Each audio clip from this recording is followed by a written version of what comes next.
இன்றைய தேவனுடைய வார்த்தை எரேமியா 30ஆம் அதிகாரம் 17ஆம் வசனத்திலிருந்து, நான் உனக்கு ஆரோக்கியம் அளித்து உன் காயங்களை ஆற்றுவேன் என்று கர்த்தர் சொல்லுகிறார்.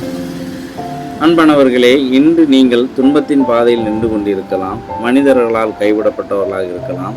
யாரும் உங்களை கவனிக்காதபடி, விசாரிக்காதபடி புறக்கணிக்கப்பட்டவர்களாக இருக்கலாம். நீ எதற்கும் தகுதியற்றவன், ராசி இல்லாதவன் என்று உலகம் உங்கள் மேல் முத்திரை குத்தி இருக்கலாம். அந்த வார்த்தைகள் உங்கள் இருதயத்தை காயப்படுத்தி இருக்கலாம். ஆனால் மனிதர் சொல்வது கடைசி வார்த்தை அல்ல, கர்த்தருடைய வார்த்தையே கடைசி வார்த்தை. கர்த்தர் சொல்லுகிறார், நான் உன்னை நேசிக்கிறேன், நான் உன் காயங்களை ஆற்றுவேன் என்று. இந்த வசனம் முதலில் நிராகரிக்கப்பட்டு சிதறிப்போன ஜனங்களுக்கு கொடுக்கப்பட்ட வாக்குத்தத்தம்.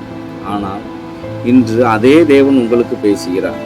உங்களுடைய மனக்காயங்கள், உங்களுடைய அவமானங்கள், உங்களுடைய தோல்விகள், உங்களுடைய மறுக்கப்பட்ட தருணங்கள், இவற்றை எல்லாம் கர்த்தர் அறிவார். நீங்கள் மறைக்க நினைக்கும் கண்ணீரையும் அவர் காண்கிறார். நீங்கள் சொல்லாமல் அழும் இரவுகளையும் அவர் அறிந்திருக்கிறார். அதனால்தான் அவர் உறுதியாக சொல்லுகிறார், நான் உன் காயங்களை ஆற்றுவேன் என்று. இன்னைக்கு நாம் செய்ய வேண்டியது ஒன்றே ஒன்று, நம்முடைய பாதங்களையும் கண்ணீர்களையும் கர்த்தருடைய சந்நிதியில் வைப்பது. அவரிடம் இப்படி சொல்லுங்க, கர்த்தாவே, என்னையே நான் உம்மிடத்தில் ஒப்புவிக்கிறேன். என் அக்கிரமங்களை மன்னிங்கள், என் பாவங்களை என்னை விட்டு நீக்குங்கள். எனக்கு நேர்ந்த இந்த துயரத்திலிருந்து விடுதலை தாருங்கள். என் காயங்களை குணமாக்குங்கள், என் பலவீனங்களை நீக்குங்கள்.